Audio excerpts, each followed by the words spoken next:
We're here again from ACCUSTATS Video Productions, and what a great match we have in store for your viewing and listening pleasure. Buddy the Rifleman Hall versus Earl the Pearl Strickland. Another bitter battle in a long and lengthy war between these two great champions. Earl originally from Roseboro, North Carolina, Buddy from Metropolis, Kentucky. Both of them possessed of awesome banking ability, two of the best breaks on the tour, and certainly two of the finest winning percentages. Earl has won the leg and has elected to break, naturally. And certainly if you had to pick a place for an edge to make the difference in the match, it could possibly be on which player breaks the balls in the best fashion. And I noticed that Earl struck the balls in a relatively easy manner, and I don't know that that's the best idea on these tables. Of course, these are the Brunswick Gold Crowns, in the opinion of most experts, the finest playing pocket billiard table in the world, and of course set up by Al Connie, the premier table mechanic in all of pooldom. And I think we'll see an analytical, workmanlike performance on the part of Buddy Hall. He plays precision, stylish 9-ball, not liking to run into balls. His position play is near flawless. And I don't know that I like where he got on this 2-ball. He's going to have to go back between the 6 and 7 and 4 and try to pocket the 3-ball in the far right-hand corner pocket. But as usual, the Rifleman has made it look easy. He went inside the 4, which I'm not sure he meant to do. But now, there shouldn't be any problem with the remainder of the rack. He was probably going to play this 4 in the corner by which he is now stroking the cue ball. He can go 1 or 2 cushions here and be fine. He elected to take the 1-rail route. And again, his speed control and direction are near perfect. The rest of the rack, as I suggested, relatively simple. He wants to be careful to get a slight angle on the 5 because the 6 will not go in the side pocket. I don't know if he's happy with that. He's gotten a little straighter than he would have liked. He's going to have to semi-force this ball out with a little draw, perhaps a touch of right, and play the 6 in the corner pocket by the 9-ball. Nicely done. Now the rest of the rack is a foregone conclusion. He'll shoot the 6 in, draw the cue ball off the side rail, getting roughly straight in on the 7, and then he'll have a shoot and stop proposition on the remaining 3 balls, and will adopt in rather quick fashion a 1-0 lead. And oftentimes, as we've touched on many times in the past, the first game sets the tone for the whole match. I would venture to say, and this is just a guess on my part, that the winner of the first game in these professional events will win more than 68 or 69% of the matches.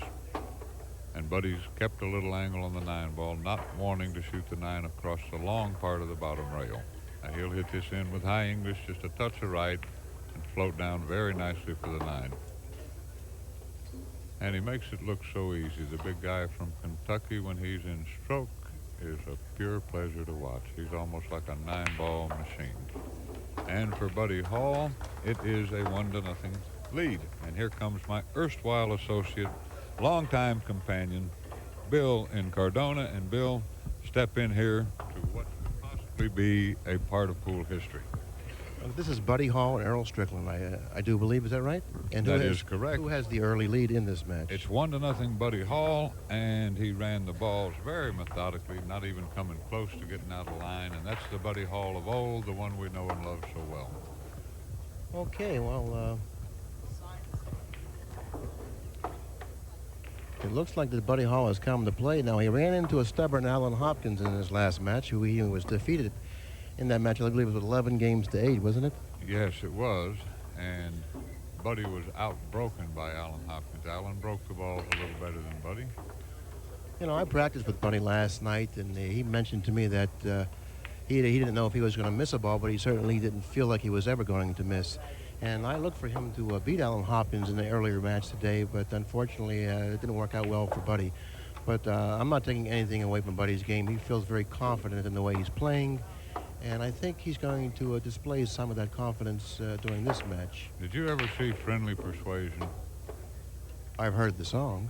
No, it is a movie. I'm not familiar with the song. But at any rate, Buddy's a born-again Christian, which is fine. I think that's great for him because he had some problems which he resolved rather neatly with the adoption of religion.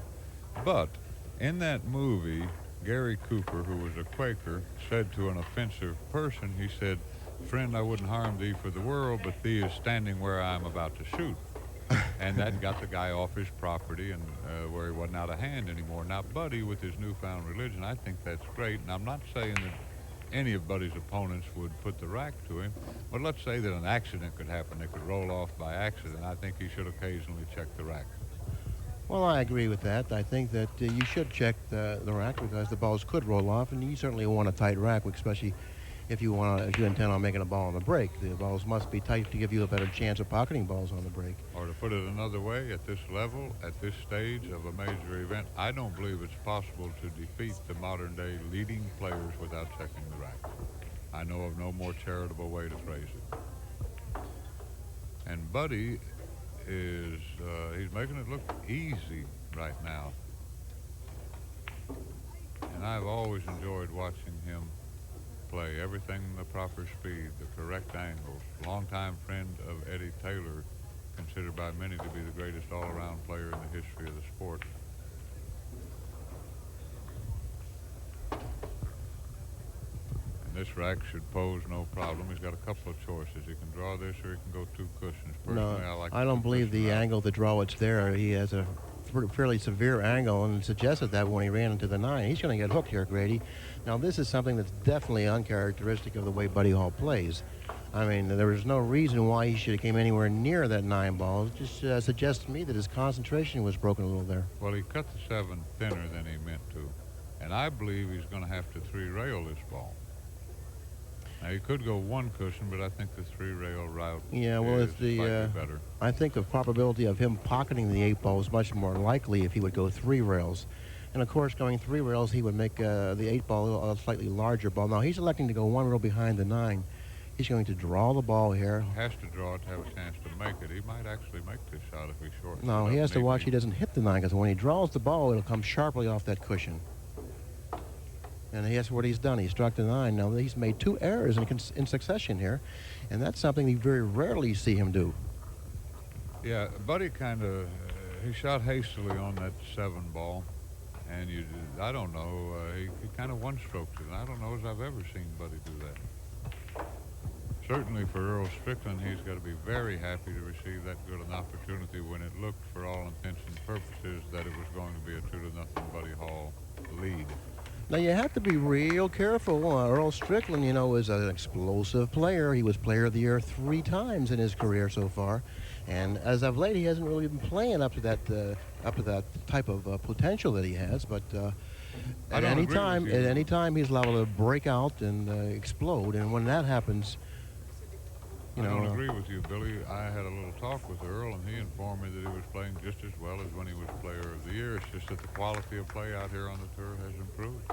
Well, Grady, I've been watching and witnessing his performances, okay, and this is first-hand information. He has not been playing in recent history nearly as well as he was when he was winner Player of the Year. And there again, you've got that same annoying statistical fact that oftentimes when an unforced error occurs, the opposition steps up to the table and pockets the 9 on the break. Now, I don't know why that is. It's almost like the balls know you made a mistake. Well, that's just a little reminder to tell you, listen, if you're going to make mistakes, you're going to have to pay for them. So therefore, you know, it's good in a sense. Maybe next time he'll take a little more time. But why is there an unwritten law saying that a player has to pay the maximum for an error? Well, I guess it just seems to go that way, and there's nothing we can do about that but just to bear down, and if given the opportunity, try to make the best of it. Odd game, Billy. I thought Earl broke the balls more solidly and decisively this game than in the prior effort, yet he failed to pocket the ball on the break, although the 9 did come close to going in the same corner. And many times, a particular table, the 9 will almost drift towards the same corner every single time the balls are broken. Okay, now Buddy Hall elected to play the 1 off the 5, behind the 5, and try to pocket it that way. Will he miss the 5? I don't know if Earl has a shot or not. Can you tell from our angle? I think he can at least hit it. I think he's concerned about how to get on the 2 ball. I want to ask you a question here, Billy. This has occurred to me on a number of occasions. Buddy, fresh off a winner's side loss, might still be feeling the pangs of that defeat. And Earl, on the other hand, had been on the loser side, winner of a couple of matches, perhaps feeling in stroke and ready to continue play. Do you think that could have an effect on the outcome of this Well, match? that certainly is a factor, that's for sure, okay? But taking into consideration the experience of Buddy Hall, okay, and how well he feels about himself, I don't think in this particular case it'll make that much of a difference. No, you're probably right. He did win the tournament in Memphis after an especially rough loss to Mike Siegel, and he came back and won the whole tournament and defeated Mike Siegel handily in the final. That's exactly right. Buddy Hall is in this time in his life very, very much in peace with himself, and I'm sure that with his experience, we'll see a tremendous performance from Buddy Hall. Earl preparing to take a healthy slug of water. Well, actually, Earl seems very composed down there, and he hasn't really been like this in quite some time. He's been flustered a lot in recent past, and he seems very composed, very comfortable. Looks like a new Earl Strickland to me. Now, he has beaten his last two opponents by a very decisive margin. He feels much better about his game. Now, he may emerge again as being the #1 player in the world, but he has to prove it to me first that he can do that. He has to come off the canvas. Right now, I consider him on the canvas. He hasn't won a tournament in over a year. Was that right, Grady? I believe that's correct. Well, the play out here, it's really improved. The guys play so doggone well now. But you're right, Earl, his only loss in this event came at the hands of Mike Massey, who has performed to near perfection. And to Earl's credit, he behaved like a gentleman the entire match. He was very graceful in defeat.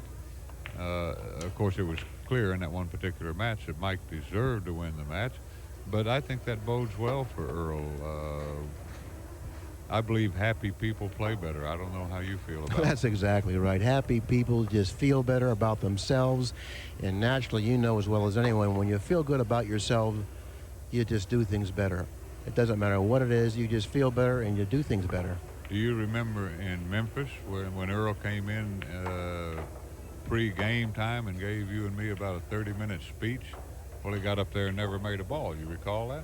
Well, but everything was negative now. Everything seems to be positive. Yeah, that's at least the indication that we get from watching him, his expression and his body language, that he feels much differently about himself now opposed to then. Yeah, body languages is something that's new to us. They didn't play that in our day, Billy. Body language has been around since the beginning of time. Well, I was at least was unable to interpret it properly. At any rate, it's 3-1, and Earl's still at the table. And you know, this whole tournament, we haven't seen him get off to one of his patented long early leads. He's at his best when he's like that. Freewheeling, devil-may-care Earl Strickland, and we have not seen that to this point at the Valley Forge 9-Ball Classic.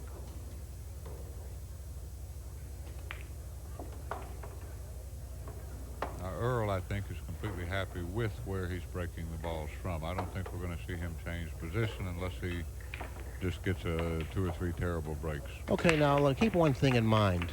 Earl Strickland is without a doubt, in my opinion, the best breaker in the world. I think he has something on the break that no other player has. I haven't been able to figure it out, but he certainly gets more action off of his break than any player in the world. And I don't know what it is. I don't even know if he knows what it is, but I'm certainly sure he doesn't care right now. You may well be right here. Certainly when he was player of the year 3 different times, his break worked very well. Now that's a pretty nice little shot. And he's got rewarded for it. The 6 ball came over, and looks like it kind of blocked off a portion of the 1 ball. Now, Buddy can see the 1, but I don't think he can see the entire ball. Well, Earl, like Tim Davenport, has greatly improved his safety game, and that's certainly reflected in his tournament standings. He's going to try to put Earl behind the 2 ball. It's a pretty tough shot. He's got to be careful not to go through the 1 very much.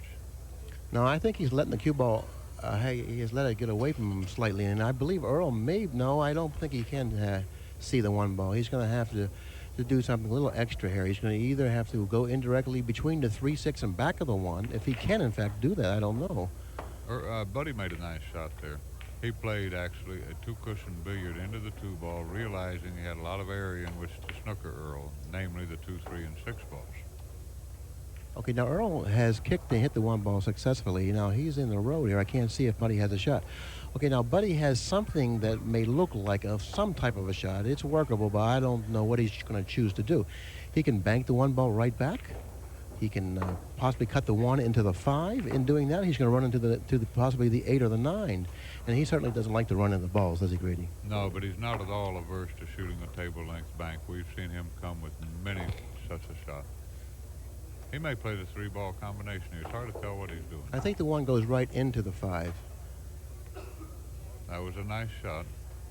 But this isn't so easy here, Bill. He has to go into the 4-ball. And I think that after he goes into the 4, he's going to get kind of stuck up there unless he hits the 1 ball very, very thin. And it looks like it's going to be a very, very difficult shot to get away from that bottom rail, at least from our angle. He's going to try to 2-rail it out of there with right-hand English, but that's tough. I think he's going to hit the 4 too thickly. And as we suggested, that it was going to be tough to get away from that corner. Now Buddy has a fairly testy shot in the 2. He's trailing in the match at 3-1. I believe that's the score. And he's got a respectable billiard on the 9. The 9 laying in the big ball position along the side rail, about a diamond up from the corner. But I wouldn't expect for him to play that type of a shot. Well, perhaps not, but I would rate that as about an even money shot. He's going to draw this over to the side rail, enabling him to hit it with slightly more authority. Nicely done, but the 4-ball is going to haunt him. I don't think he meant to hit the 4 there. I think he meant to go below the 4 and back out. Yeah, well, he definitely didn't want to run into that ball. As you well know, Buddy Hall doesn't like to run into balls. You know, this guy here, Billy, if he were to ever take up straight pool, I think he might possibly be the best straight pool player who ever lived. And now he's got big problems. He's going to have to kick at this ball. I think he would like to hit the high side of the 3, causing the cue ball to perhaps continue on to the far left side rail and below the 6. He went for the bottom side of the 3, and he's made a great shot. Okay, now he's gotten rewarded for his effort there. He's left Earl distance, and you know distance is an enemy of all players. And what Earl can do here, Grady, is come from behind the 3 and kick it. And if he hits the square, the 3 ball should go short of the side and down to this end rail on the monitor, or the monitor in front of you, the lower rail. We could even see Earl cut at this. He likes to shoot at his pocket. Well, I don't believe he'll do that. The 4 ball is lying in a very tough position. Now, what he tried to do there was knock the 3 down and hide Buddy behind the 6. But the 3 hit the point, and I've seen hundreds of games lost from hitting that point. Now, that's a nice shot. He had to hit that perfectly to miss hitting the 8 ball. And I think our shot of kicking the 3 ball might have been better advised in that particular instance. Of course, on the other hand, oftentimes Earl will pocket a difficult shot like that and continue on and clear the table. And he's gone a little farther than he wanted. Buddy Hall's so precise a player. He likes to maintain the proper angle at all times. Now, he's okay here. There's no real problem with this. He just prefers an angle where he can kind of lag the ball in and go off of a rail if necessary. And he's gotten a nice angle on this. The only thing he's got to watch here is the side pocket, and I don't think we'll see him come within a foot of it. No, he's going to come short of the side. He's not going to come that far. Well, plus, he's going to stay more in the center of the table. Right. I don't think he'll even hazard coming close to the rail. Nice shot. This is game number 5. If Buddy Hall pockets the 9, which there's no reason why he shouldn't, he'll cut into this lead and now only trail 2-3. And as we speak, Steve Mizrak leads Larry Scotty 4-0 and has a ball in hand shooting at the table. Alain Martel from Canada, great showing this week. He leads John DeToro 3-1.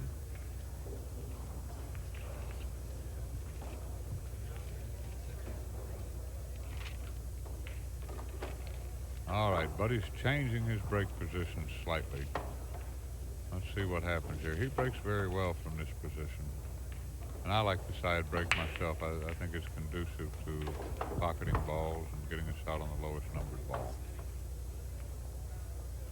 Now, Earl might be able to see enough of this 1 to draw it back and put Buddy behind the 2. If so, I think that's what we'll see him do. If you can see that much of it, Billy, he might even try to make the 9. and it would be a relatively free shot. Even if the 1 were to go, he'd be right next to the deuce. The only thing he wouldn't want to do is pocket the 4. Well, I think if he pockets the 9, the cue ball will not stay in that area. It'll have to leave that area, like so.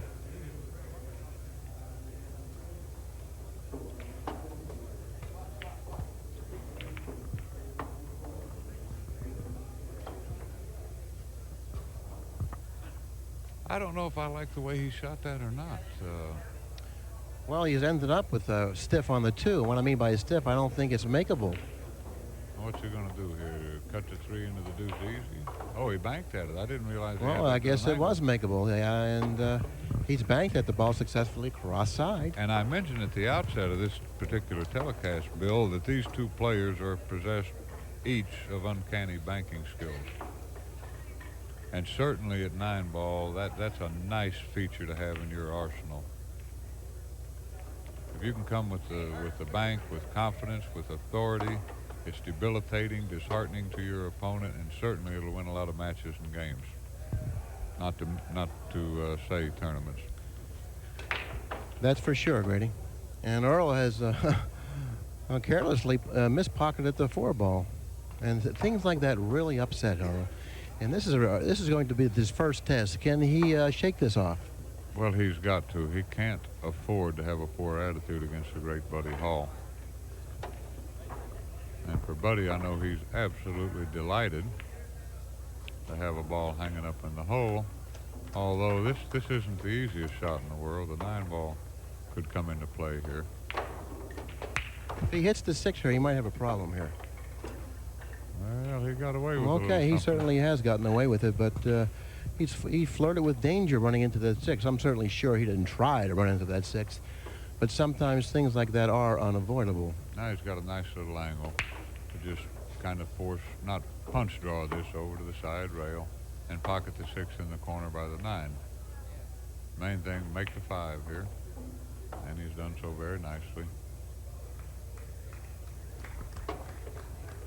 Now here, of course, it's just a matter of personal preference for each player where the best place is to get on the 7. There's probably 8 or 9 different ways to play to get from the 7 to the 8.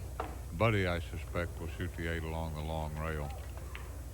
Yeah, he's going to shoot the 8 in the pocket underneath him now.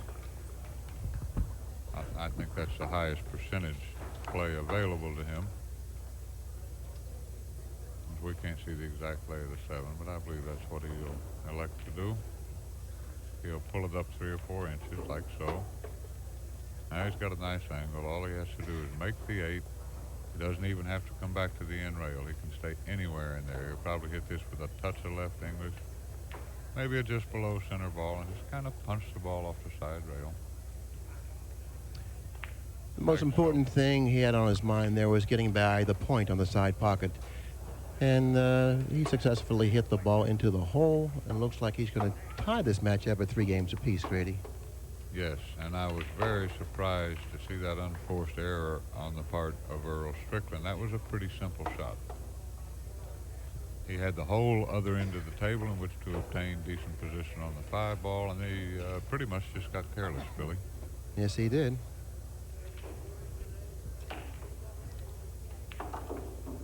That was another good match there. I can't tell for sure. Looks like Mike LeBron is leading Danny Medina 5 games to nothing. And we are down, if I'm not mistaken, to the last 8 players in the men's event. Yes, we are. It's starting to get pretty thin out there, and Buddy Hall and Earl Strickland, the loser of that particular match, will be eliminated from the tournament, and don't you think they don't know it? Buddy has changed sides, Billy. Not happy with the results from his right-hand side. Now, he's not going to like these results either. It looks like Earl's going to have a shot at the 9 here, Grady. I didn't hear what you said. I said it looks like Earl's going to have a shot at the 9 here. Can he kind of pull a cue ball back behind the 5? I think he's going to concentrate on the 9 here. I don't know about that. Well, I thought he had a very good shot at the 9. If if the 1 ball is going to hit the 9 and come up table between all those balls, that's just too bad, because the 2 ball is located in a position on the table where you have to be pretty precise with the cue ball to obtain position on it. Now, as you and I both know, Ronnie Allen celebrated the infamous one pocket player. Doesn't say that many intelligent things, but one thing that he did say that made a lot of sense to me was this: if you take care of Whitey, Whitey will take care of you. Now, there's no law that says if you're going to play a bank or a combination bank that you have to leave your opponent a shot if you don't make it. That's true. I'd rather take the lower percentage of making the ball, knowing that I'm going to put the guy behind another object ball. Well, sometimes you can go after the offensive shot, and even if you miss the offensive shot, you don't have to leave your opponent a real easy opportunity. That's what I'm referring to. Now, Earl had a shot there where he had to make the 1 ball travel approximately 9 feet. He had to hit it with inside English, and he's going to pocket a ball that's not laying right in the hole. And to be honest with you, Billy, the times that he misses that shot, he's probably going to lose 90% of the games.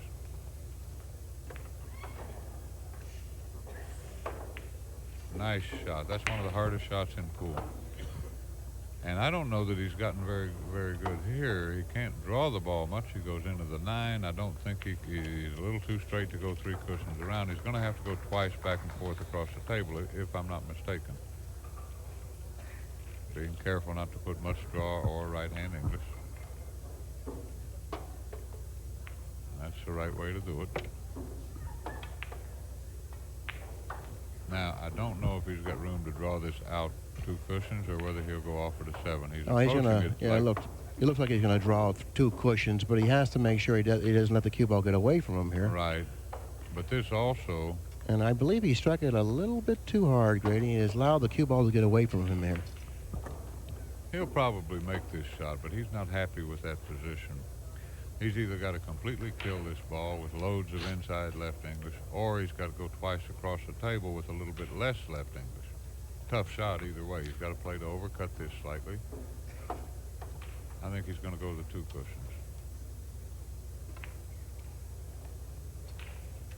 And he made it look easy, but I know he wasn't happy with that position. No, he wasn't.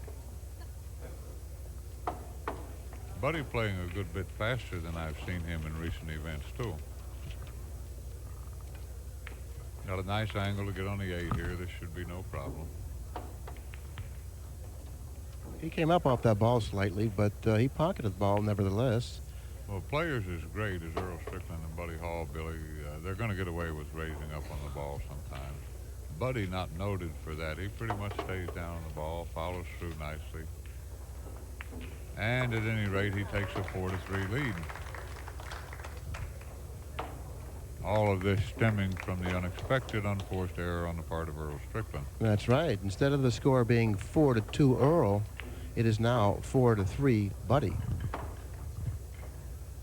And again, I've got to say it, Bill, there's every likelihood of seeing a real close, exciting finish here. And certainly you couldn't make either one of these players underdog to the other one. Buddy had a great year in 1974, a Nick Varner-like year, like Nick has had in 1989, winning 11 out of 14 tournaments, finishing second in 2 out of the remaining 3.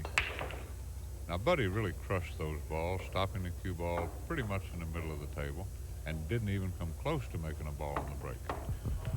Now, this is an interesting shot. Now, if Earl elects to send the 1 ball back down the table in front of him now, the probability of leaving that billiard on the 9 ball is very likely. And the balls aren't laying in the most propitious fashion for Earl to put Buddy behind something. Very easy for this shot to leak out. And since the 5 and 6 are tied up, I don't know if I would do that, because Buddy would definitely shoot that 9-ball billiard, figuring even if he missed it, Earl wouldn't have a very easy going to try to run the rest of the balls because the 5 and 6 are tied up. He's going to take a bank or a cut at this ball. Okay, now Earl has now made 2 successive errors, two errors in succession, I should say. And the last one was mispocketing the 4 ball, and now he's missed the 1 ball entirely. So let's see how he deals with this. Shot selection one bit there, Billy. He shot a shot that I don't feel he could have won with. He's still got problems with the 5 and 6, but he definitely could lose with it.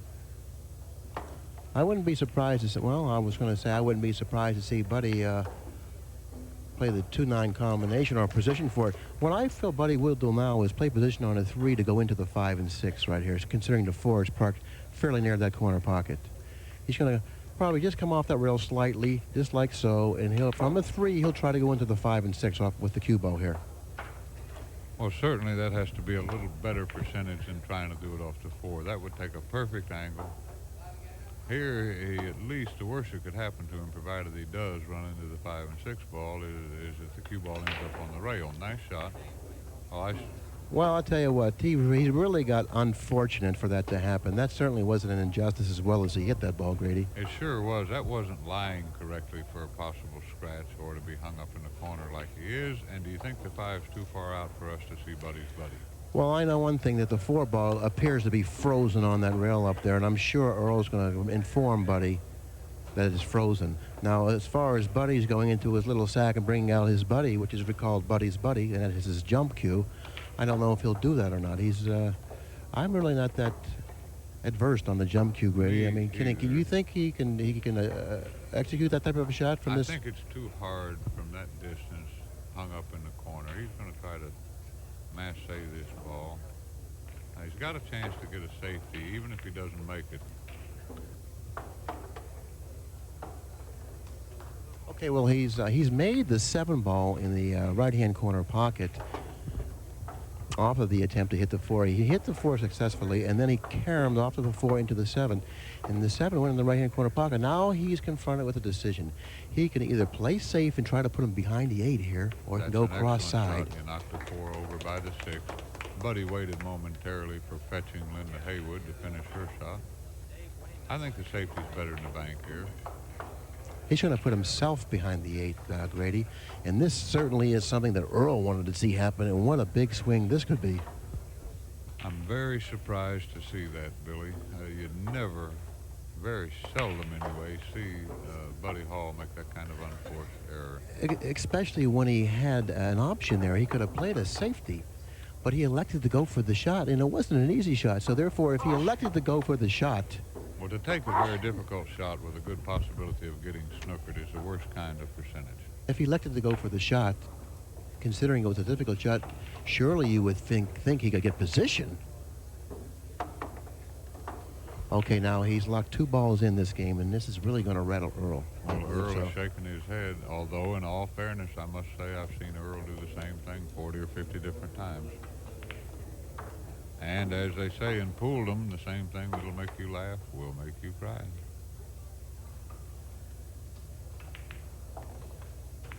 And again, Billy, when you see an unforced error of the worst sort like Earl made early in the match, it's almost like the balls punish you for having done that.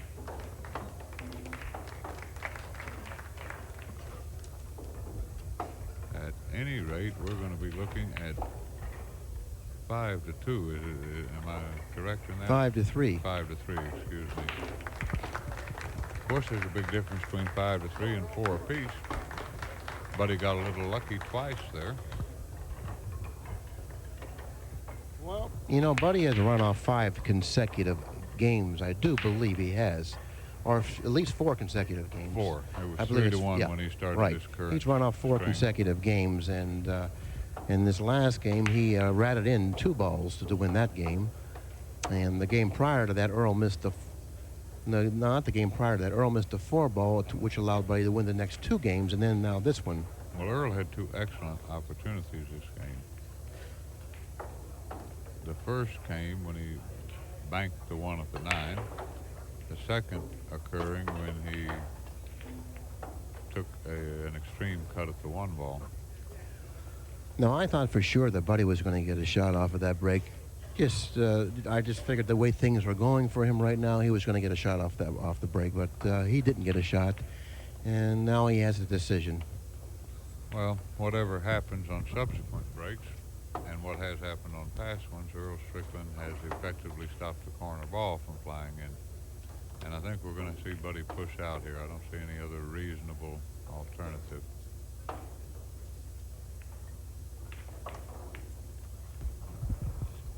And I like where he's pushed out here, except that Earl has to take this shot. He'll cut the 1 into the 8 and try to bring the cue ball down behind the 2-3-9. No English.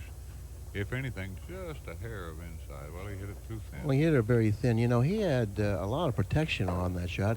He not only had the 3, 9, and 2 for protection, he also had the 4 and 6. So therefore, if he would have left the shot on the 1 ball for Buddy, it would have been he would have been very ill-fated to do so, because he had 5 balls to put him behind there. And we're right back to the point where shots like that is more important, I think, to play the cue ball than the object ball.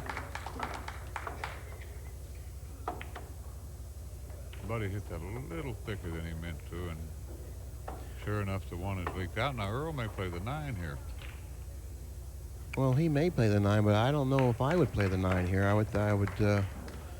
Well, you know, it's worth a consideration, I guess. If you can hit the 1 thin enough, you can bring the cue ball back up table behind the 4-6. You're always looking to pinch and squeeze, Billy. Over fond of ducking. Okay, now he's running to the 4 and 6, and the reason he ran into the 4 ball is because he didn't hit the 1 thin enough. Also, he had high English on it, made that cue ball hook a little bit. I think billiard players, perhaps, like Efren and Mike LeBron, might have a little advantage on that type of shot because they're well versed in the playing of 2 and 3 cushion billiard shots. Buddy, I don't know that he can go for this here. Oh, he's going to run into the 2, I believe, here, Grady. No, he's not going to run into the 2. He's going to come out 2 cushions. Okay, well, he hasn't run into the 2. Now, I don't know if he's left Earl a shot or not. Yes, he can see it. And there again, for probably the 100th time, you got to overcut it if you shoot easy at it, correct? Cue ball wants to cling or adhere to that object ball just a microsecond longer than the initial contact, and we've never seen one of those overcuts since we started these commentaries.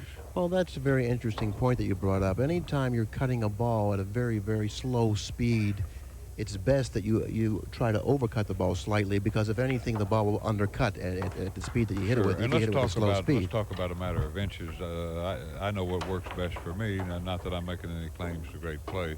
I try to overcut them, let's say, 1/4 of an inch. Well, if that works for you, that's all that you should be concerned with. But I do agree that when you cut a ball and you hit it with a slow speed, you should try to overcut it slightly. Well, I'm concerned about our aspiring players, Billy. I don't want to see them get in a match against Mike Siegel or Buddy Hall or Earl Strickland and see them hit the ball too thickly when it's 10 apiece and lose the match. I want them to be able to go home and say, Mom, I won the tournament. That's exactly right. Then by listening to players with the knowledge that you possess, Grady, I'm certainly sure that they'll be educated. And once again, Earl's missed the ball, and it's the same ball he missed a few racks ago, the 4 ball. Well, he's missed the 4 ball twice now. And it looks like he's the one that's a little bit rattled out there right now. Well, to be honest about it, let's call a spade a spade. Earl played very poor position on that 4. There was no excuse for him having that long a shot at an off angle. And Sammy Jones has something to say about that very shot. I think you probably, instead of trying to stop that ball in a position before it got to the rail, would have been better to stroke that ball and go to the rail and come out to play position on that 4. Well, certainly he wasn't happy with where he got. And, you know, those shots like that, they have a tendency to skid. Very tough shots to judge. And for Buddy, here again, he'll just come out the 2 cushions here. Oh, he went watch the cue ball here. He's going to scratch on the side here. I mean, he brushed that 8. It was unfortunate for him, Buddy, that he brushed that 8. But he brushed that 8, and the cue ball found the path to the side pocket. And once again, the great pool god in the sky has reared his ugly head and interfered with the outcome of a particular game. Now, this is something that Earl desperately needed, okay? And he appeared to be very despondent in the chair. Well, this is something, Billy. He definitely needed this. You've got to have this to be a match winner and a tournament winner. To win tournaments, you've got to get breaks like that. How guys can miss a couple times a rack and still get another good opportunity against a great player, I'd give anything in the world if I could figure out how they do that. Well, it happens to all of us, Grady, you know, but it's so more noticeable when it happens to when you're watching a match when it happens to someone else. That's true. At any rate, whatever our esoteric stimuli, the score is 5-4, favor of Buddy Hall.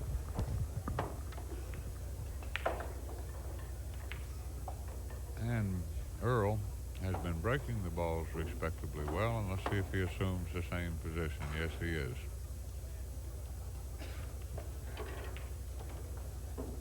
And here we go. Earl, one of the most explosive breakers on the tour. And he's got a shot at the one here. And we may be looking at a 5-5 ball game.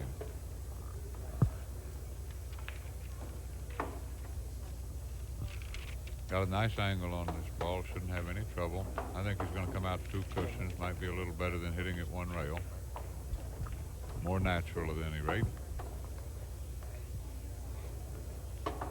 And he's not gotten quite where he wanted to on the 2 ball. But this is one of Earl's better shots here. I don't think we'll see him miss this. He likes to use a little outside. Come out the natural 2 cushions. Great shot. Now he's got a good angle to draw back and get on the 4 ball. Now he's stretching here a little bit, Grady, so that he has to be very, very careful. Then no problem. The young guys stretch and make all kinds of harrigans. You and I, since we passed 40, we have a shot we have to stretch on. We just grunt and hit it into the rail.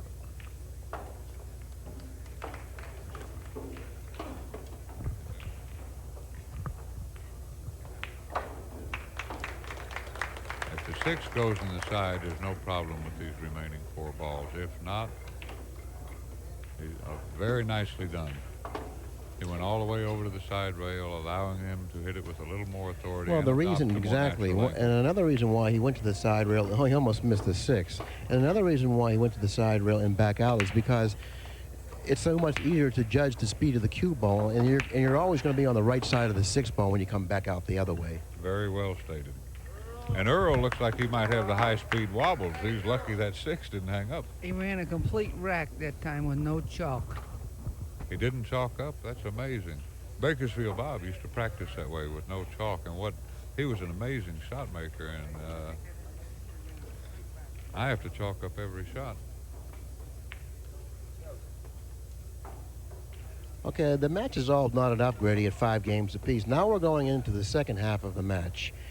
And this is the half of the match that's very, very interesting. But you know what I'd like to see, Billy? I'd like to see him play a race to 6. Sick of this race to 11. How about a race to 6 from here? What do you say? Well, that's what we have. We have a race to 6. Excuse me. I wasn't paying attention. Shorter races prove to be more exciting, and so this time. Well, you know what Billy pulls for. He wants to see all the professional events go to 2 out of 3, and in that way he can get in them and not have to suffer quite the pain. Certainly the length of his anguish would be somewhat abated. And once again, we're relegated to watching the great Buddy Hall play perfect angles on every ball. Discouraging, perhaps, to lesser mortals. Those of us whose next match perhaps is in Rochester, New York, rather than Valley Forge, where we're at right now. Again, Buddy adopting the high percentage path, and he may not like this. Well, he's just going to have to draw the ball and play the 5 up the other corner on the lower left-hand portion of the monitor.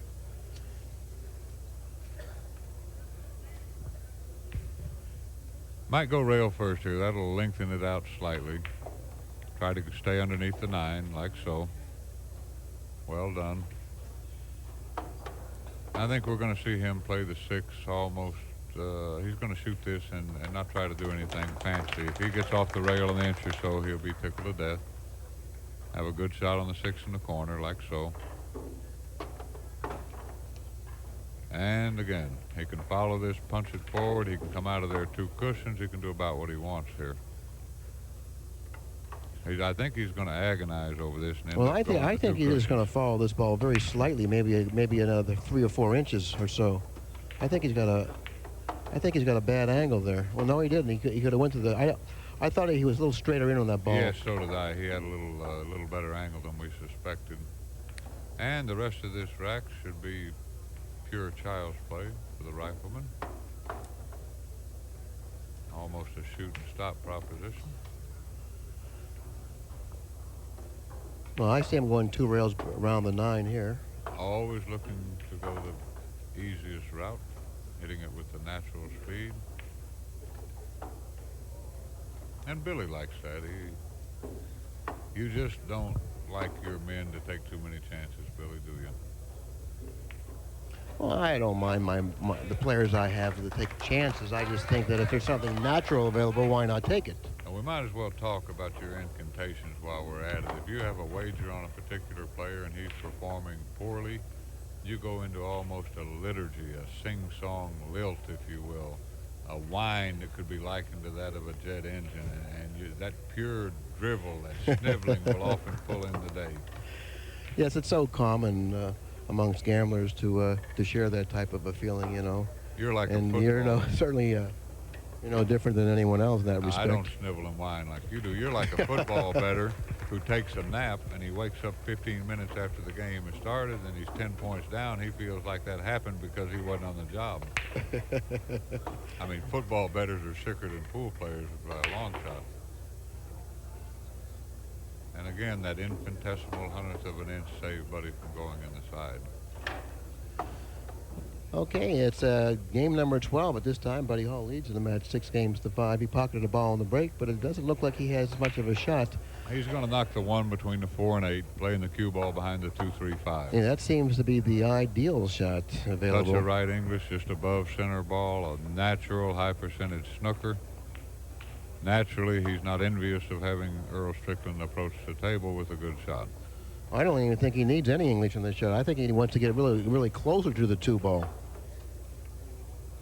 Oh, I think he'll opt for the distance and the very high percentage. Well, he elected to play a different shot, Grady. He didn't see the shot you and I seen. And I believe that the shot you and I seen was well above the shot he selected. Well, he has, as a matter of fact, perhaps let the 1 leak out. Doesn't Earl have a keyhole between the 4 and 9? Well, he may, but the 1 he ran into the 3, I think, or the 3 or the 6. And if it wouldn't have done that, I think the Earl would have had a very easy kick. Well, at any rate, we'll see what happens here. He may, in fact, elect to kick at this ball anyway. Certainly, he's an underdog, whatever he decides to do here. Now, one thing that separates great players from mediocre players is the ability to change, perhaps, hypothetically speaking, a 15% win situation to a 25% win.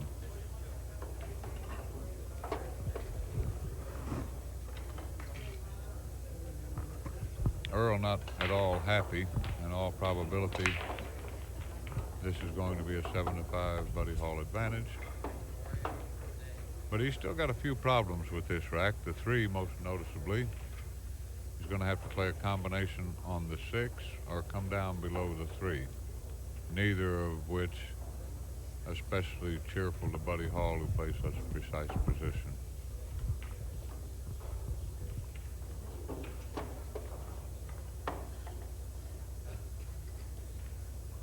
He went a little farther than he wanted, but he's going to have to go to the end rail here between the 3 and 9 and back out a shade, I think. I suspect he went too far to stay below the 3 ball comfortably.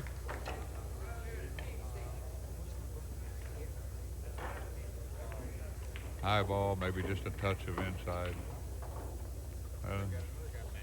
Well, Earl is grimacing and shaking his head. He's got a pretty nice shot here. He actually hit the proper side of the 9. That could have gotten quite a bit rougher, Billy. Well, I think he should consider himself very fortunate to have run into that ball and got that favorable glance over toward the 3. And he struck this a little bit too easy. And he's got me effectively snookered, Billy. You'll have to call what he's going to do here. I see the shot he has on the 4, but I don't know if the 5 is in fact even on the table. If not, the 6 is no problem to get on.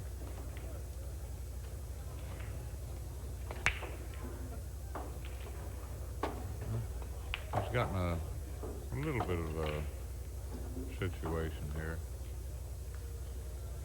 He's kind of center fieldish here. He doesn't know whether to play in the side or the corner. Oh, he had a better angle than I thought.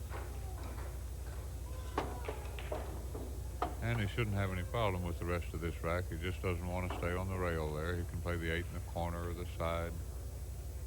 I think we'll see him draw it back and shoot it in the corner. Keith McCready has walked up here. Keith, have you got any comments that don't have to be censored that are brief concerning this match? I think Buddy Hall's a great player. I think he's the best player in this competition right here. That's what it looks like to me. Well, that's very nice of you to say. For precision of balls, hitting balls, I like Buddy. I think everybody likes Buddy. He does everything correctly. He plays the game right, and it takes a real good player to beat him. I look forward to seeing you in the finals of some of these major events. You haven't played quite like the old Keith McCready the last few months. Oh, I sure haven't, but I'd like to play the winner. That's the Keith I know. Unafraid, dauntless. Prize money's worth $8,500. I'll just put up 10. That's the kind of attitude I like. You know, I like a good wager. I'm playing terrible, and I'll still play. Well, that's the kind of attitude I like. If you feel like you're really playing terrible, But we won't race. the thing to do is come and contact me and Billy. There's no sense fooling around with these other guys. Wait till we get done with the commentary. We'll go over to the pool room. That's the way Buddy Hall breaks the balls right here. I mean, as far as like pound for pound, dust for dust, you know, I believe he's the toughest man in this field right now. Get no argument out of me about that.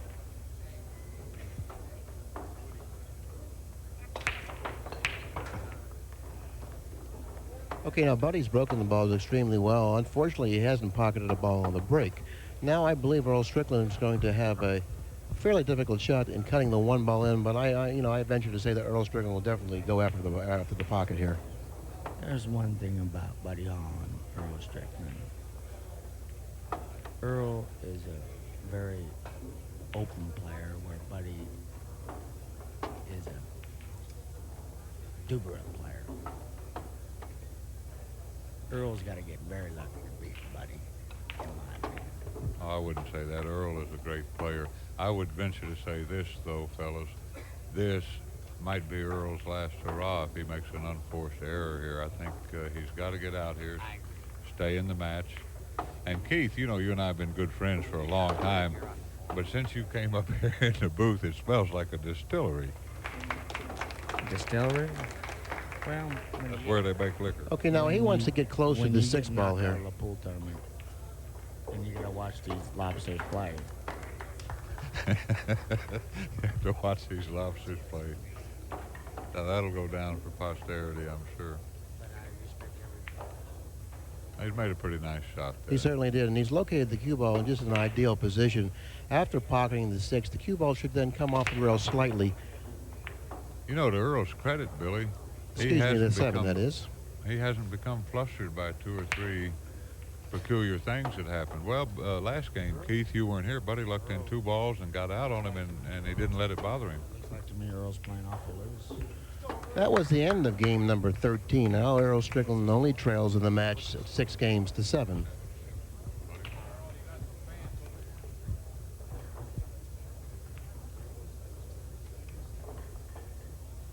Got us.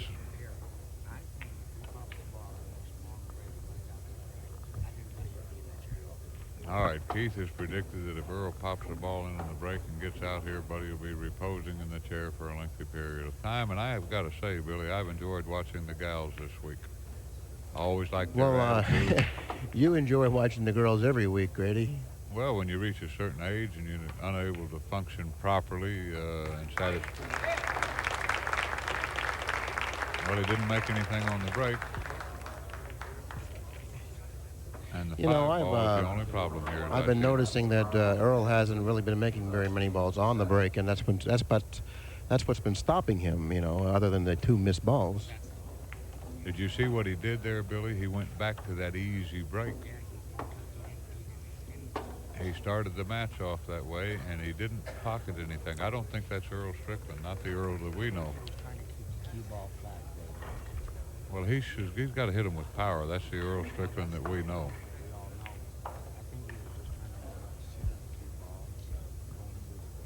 And now this is a big game here.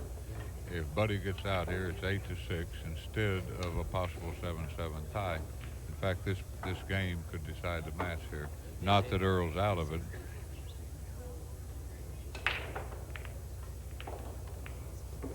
Well, he's got a choice here. He's going to have to go back and play it in the side. I don't think he's going to risk playing in the corner.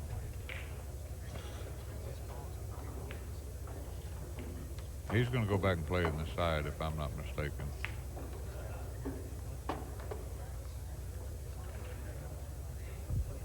Well, he's all right here.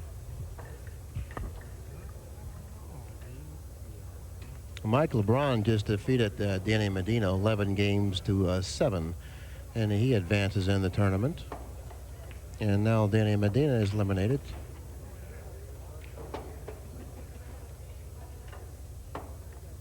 All right, he's going to might have to draw this out of here. And the 9 ball is in the path of pocketing the 7 ball in that right-hand far corner pocket, so he's going to have to put a little extra stroke into this ball here. All right, Well, he's okay hit here. that ball just about as good as you can expect to hit it, and he's lined himself up in just about perfect position on the 7. Yeah, all he's got to do is put a little draw on this. All right, I think he would rather have stayed on the bottom side of the 8.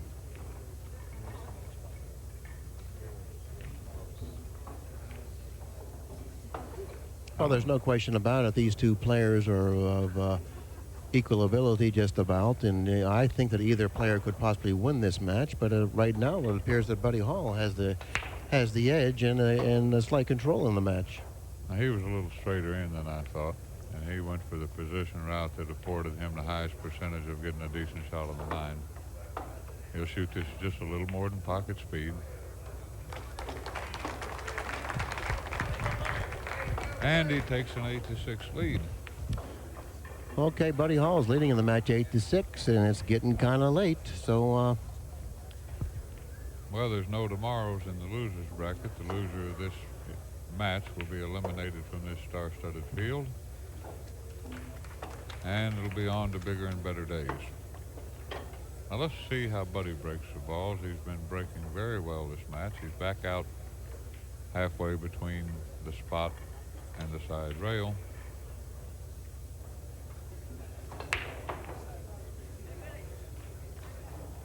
Now, Billy, he crushed those balls and didn't make anything on the break. well, you know, like I said before, the table isn't really breaking that well right now, or that easy, I should say. Earl has failed to pocket balls on a break on several different occasions, and now Buddy has. Now, we're right back again. Earl has to get out here, in my opinion. Now, what happened there, the high English, even after the cue ball contacted the rail because it was spinning furiously back Okay, now towards here's the that, rail, had to curve. Here's a very important shot for Earl right now. This could be one of the most important shots of the match for Earl. Now, he's going to go into the 9 here.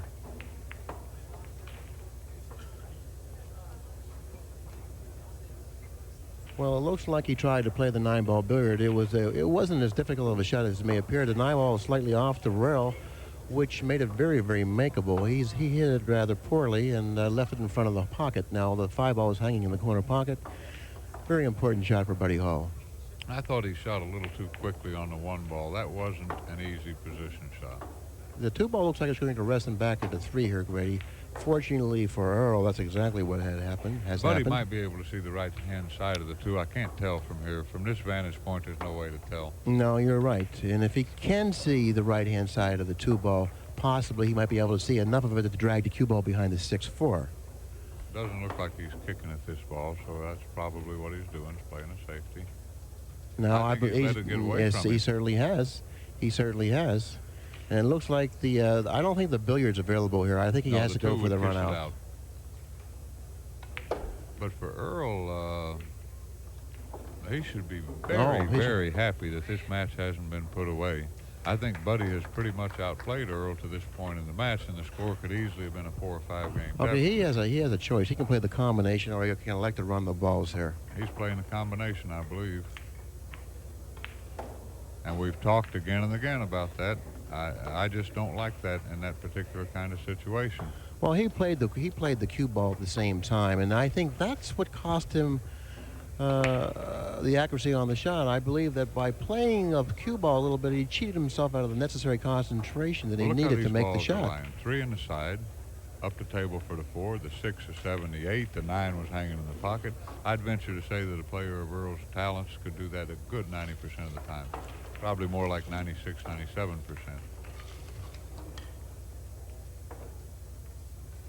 Well, our buddy's over-massaged this shot. Now Earl has ball in hand, and this is something that he can definitely use. You know, speaking of retirement funds and everything, I'd like to have Keith's bar bill just as my retirement fund. If I could have what he spent at the bar every single day, I could retire. No, Earl's allowing the cue ball to get away from him, and he's done it in his last 2 shots. And if he's got to come back down the table, this could be a problem. No, he's gonna have to draw in between the 7 and 9, I believe, here. No, I think he can shoot a soft well, then draw. he's okay. Then he's fine. But he Now- definitely got on the wrong side of that ball. There's Well, no he's question going to go about the that. short 2 cushions out of here, I think. He needs it to slow down. He's okay. Okay, now he wants to get the straight in shot on the 8 so he can draw it straight back down table for the 9. That You know seems what to I be like the best here? shot I here. like to go over on the side rail and come out the 2 cushions if I see his angle correctly. No, I really like the straight in shot much better than that.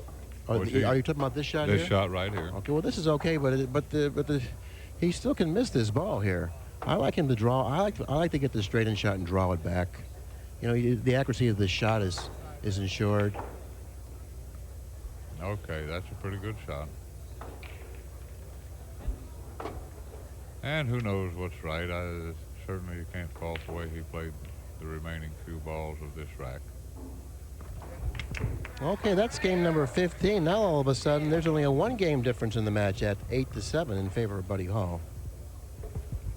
And for Earl, I'd be very happy to be this close in the match considering how many mistakes I'd made. I think you're going to see Earl put a little more effort into the break here, buddy. Excuse me, Grady. The easy break has not worked for him. And that's not the Earl that we're used to. He needs to power these balls. That's more like the Earl. Okay, well, he's allowed the cue ball to get away from him. He's fouling the break.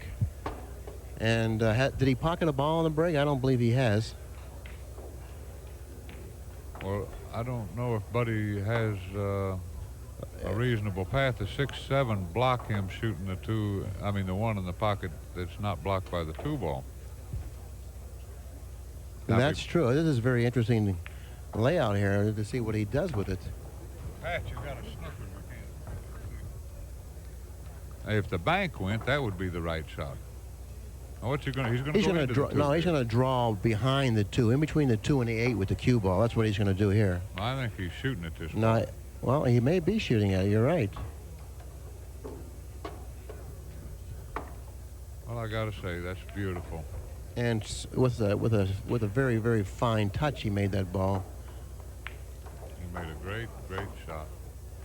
And again, he elected to do this and be 100% assured of getting a decent shot on the 3.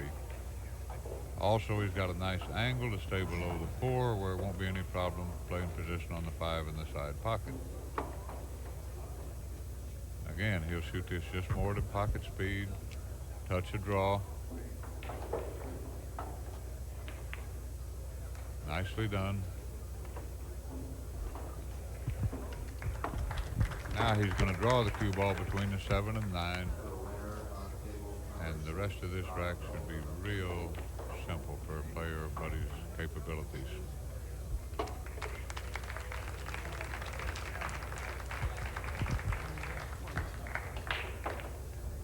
Okay, here we go. This is a shoot and stop almost. 7 probably in the corner, although he might play in the side. I can't see the exact angle he has. He's got to cut the 6 slightly to his right. He'll play the 7 in the side. Well, he went over the other side pocket, which is fine. Now all he's got to do is maintain a little angle on the 8. Shouldn't be any problem at all. I don't know if he'll go. It looks like he might be doing that.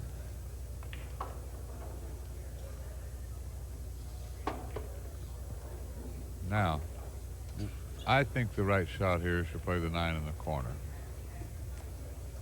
Now I shoot a shot here. Not many guys do. Well, I like rail first. Well, this angle right here appears to he can either follow it or draw it, whatever he feels more comfortable in doing. Well, drawing back for the side risks, if you hit it a little poorly, coming up short or jiggling the 8 out of the pocket. He's all right here. This isn't as hard a shot as it perhaps might look like. All he's got to do is cut it in the side. No danger of scratching. Overcut of the hair. Well done. All right, yeah, that's the end of game number 16. Buddy Hall extends his lead in the match at 9-7. Time is running out on Earl Strickland. And the reason time is running out on him because Buddy only needs 2 games. Earl needs 4, and Buddy's at the table breaking the balls. Now, Earl really doesn't have to have another chance to get back into this match because Buddy can keep him in that chair for the next 2 games, providing he can pocket a ball on the break and get a shot. Something that Earl didn't do his last attempt when he broke the balls. He scratched in the side pocket, and you could ill afford to scratch on the break playing a player of the caliber of Buddy Hall. That's true. Okay. Keith has suggested that it's time to stick a fork in Earl. I don't know about that. Earl's a great 9-ball player, and he's capable of winning from any score. And I got to say, you're right on the money with your assessment about the break. Buddy really could have put this match away 3 or 4 different times had he pocketed the ball on the break and continued on to run out. Well, the table is breaking rather stubbornly, and it's kind of stingy. It's not giving up balls on the break. Earl Strickland has an opportunity at the table to cut into this lead. He's got to come with this shot. It's a big shot. He needs to stay in this match. It'd be very difficult for him to win with a 3-game deficit, so he needs to pocket the 1 and go ahead and run out here. Okay, he's looking at the carom, the 1 off the 3. I don't think this shot's advisable. I think he just should go ahead with this shot-making ability. I think he just should pocket the 1 ball in the left-hand corner pocket. And he's got a couple of ways to play this, too.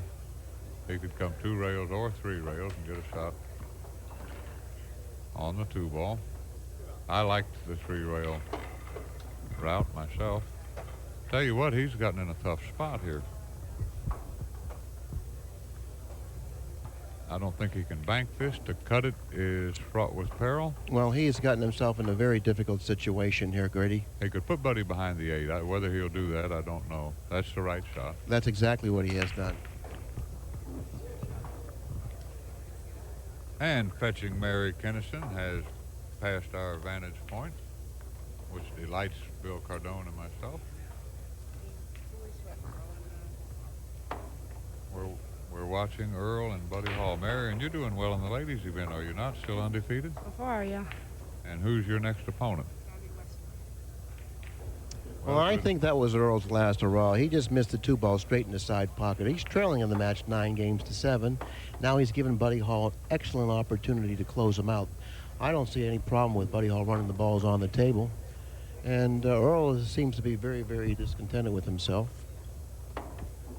Well, he probably looks at things the way a lot of the pros do. If they lose in playing well, it doesn't bother them nearly as much as when they get, as you would say at Billy, a virtual plethora of opportunities without converting.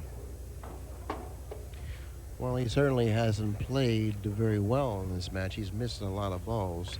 Now, if the 4 passes the 7, I think we'll see him play the 4 to the short corner. Can't tell for sure whether it does. Well, he's going to play the 4 in the corner under him now. Right, that's what I mean. Right. I said the short corner. Okay. I meant the short route for position. All he's going to do is stop a couple times here, and then he's going to just follow the 7 ball down the table, back up for the 8, and this rack should be history. And I'm very surprised at the performance that Earl's turned in today. I expected to see great play on his part. And what time's your match, Mary? 8 o'clock, 2 minutes. Well, we'll be looking forward to watching that as usual. If you get overloaded in Vegas with some of those nice trophies, Vegas is where Mary resides, let me know. I'll be happy to take some of them home. Okay. Freddie's happy to hear that. He has a lot of closet space for those things.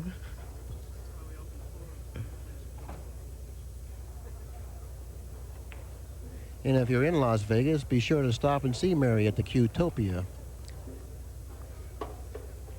That's her billiard room, and it's a very, very nice room in Las Vegas, Nevada. I thought that was kind of an inventive little name, catchy. Q-topia.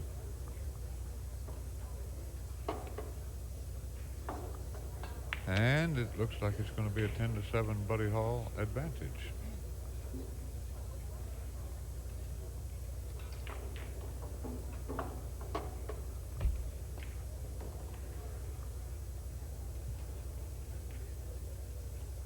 for Earl, I know he's got to be displeased.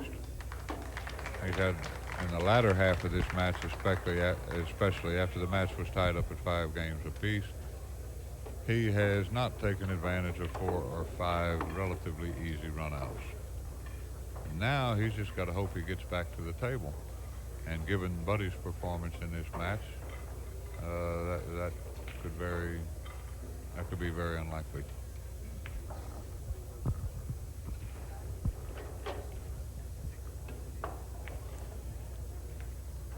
And Buddy, this is a customary occurrence for him if he should go on and win this match, continuing on to what might probably be termed the semifinals. Again, Earl is, no, wait a minute. I didn't see that the 6 was going to end up going in the pocket.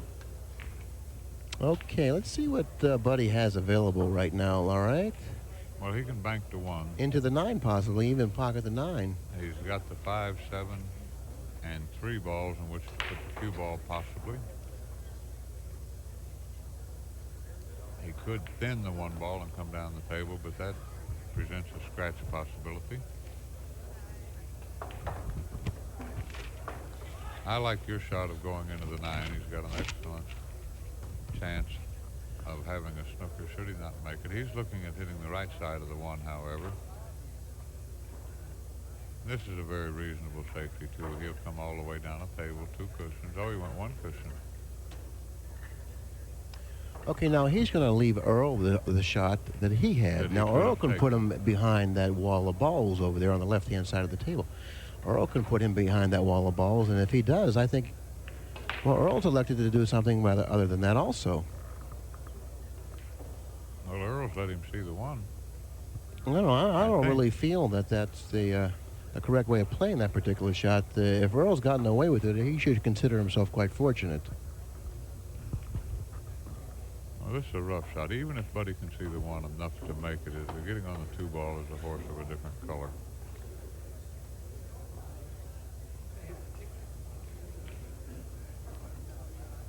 I don't know. It's hard to see how much of the 1 he can hit. He could go 2 cushions between the 5 and 7 and back above the 8 and 9.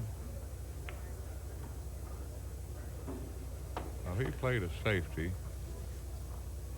Not the best safety in the world, and Earl's got to be careful here he doesn't scratch. I don't know. Earl's left him a shot here, it looks like to me. I don't know. I believe Earl's left him a shot. I mean, it's not what you might consider an easy shot, but I believe he has, in fact, left him a very long, testy shot on the 1. Well, if so, the bad thing about it for Earl is that if Buddy makes the 1, he has to be on the 2. And I'm sure he didn't want to do that. No, he didn't want to do that. And this is a Buddy Hall specialty here. These hard shots from off the rail. We'll see him hit this not real briskly, but with a little authority. Stay down on the ball, and he really excels at that type of shot, Billy. Well, I don't believe Earl's going to have another opportunity to get back at the table. Well, he might. He's going to have to either follow this out of their 2 cushions, which I perceive to be the correct shot, if he's got even the slightest of angles. His only other reasonable choice is to go rail first. Well, he's jacking up, but this is tough. Now, I don't know as I'd have done that. Okay, well, now, if the 7 ball isn't on, which I don't believe it is, okay, but he has really left himself in quite a perplexed situation, I should say. Now, if he makes the 3 ball, here, the cue balls must follow at least a foot and a half down the table, or 2 foot at least, in which he wouldn't have a shot on the 4. Now, Sammy was delighted at that. He's sitting to my immediate right. Like you like to play safe and pinch and squeeze, Sammy likes to see that high elevation and see the guys whack the balls. He was delighted to see Buddy elect that route. Now, what is he looking at the 7 now? I don't know. If so, this is a very thin cut. Now, he's going to have to shoot this fairly easy if he hopes to pocket the 7. Otherwise, there's a tendency not to hit the 3 thin enough. Oh, he played a safety, and I don't think he hit it hard enough. No, he moved on the ball a little bit, and he's come up quite short. But it doesn't appear that Earl really is that ambitious to do anything, you know. He seems very discontented with himself, and Well, he doesn't have that easy a safety here. Well, he can bank the 3 ball right in front of the 9 and 8 there and put the cue ball on the left-hand rail. What's happening here? I can't see And yet. I believe he's left Buddy some sort of a shot here on the 3 down the rail. I don't know. Can he see the 3? I don't know. It's fairly close. Let's look at Earl. Let's look at Buddy now. Let's watch his expression. If he gives that Kentucky grimace, he's got problems. Now he's looking down that way. Maybe he's looking to play it rail first. No, I think he can shoot it straight in. He's not wasting a lot of time. And again, the problem for Earl is that if Buddy simply pockets the 3, he's virtually assured of having a good shot on the 4, and the rest of the rack will be easy.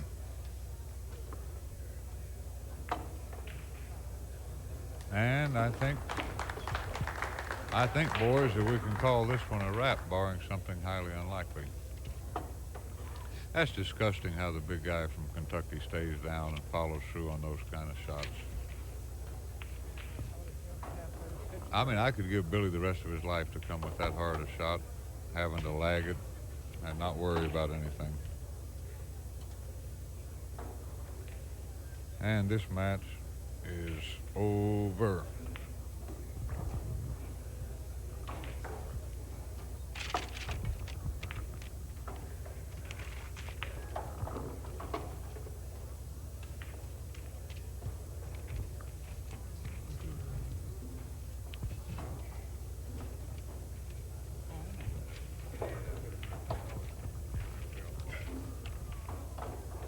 And for Buddy, he played very well. Earl made quite a few mistakes, and without a doubt, he paid for them to the max.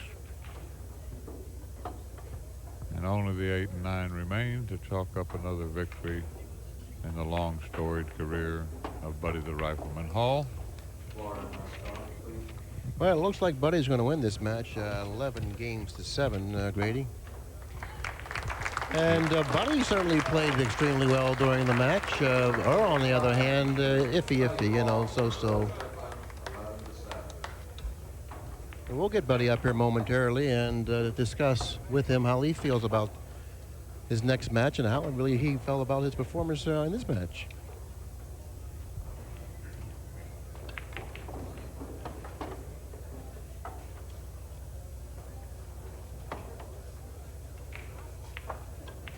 And Buddy's performance certainly indicative of the way he's been playing in recent events.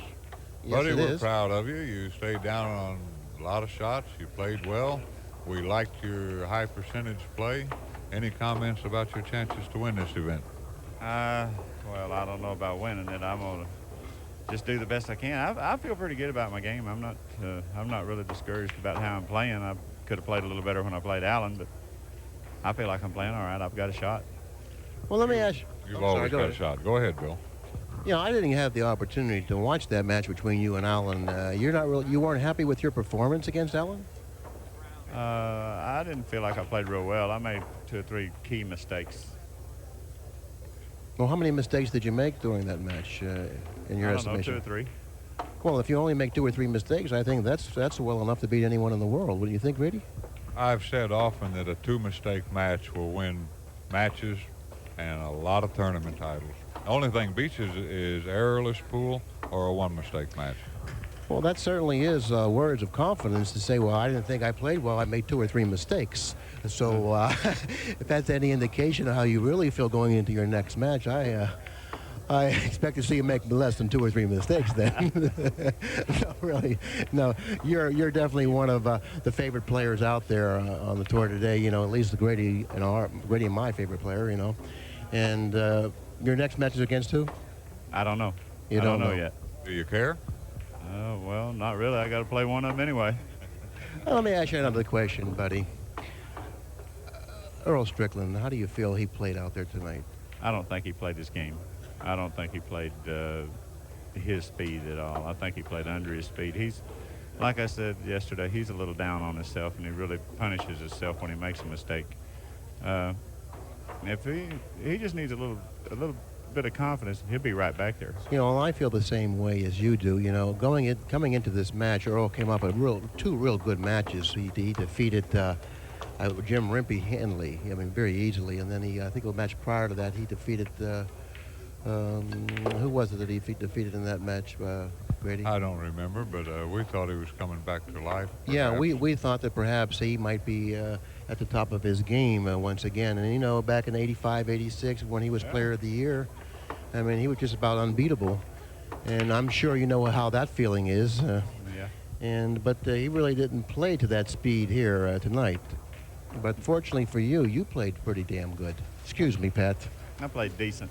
I played fairly good. I could play a little better than what I played there. I think I can. Well, good luck to you in your upcoming match, buddy. And once again, Grady and I wish congratulate you on your win here. And this is an important match for you.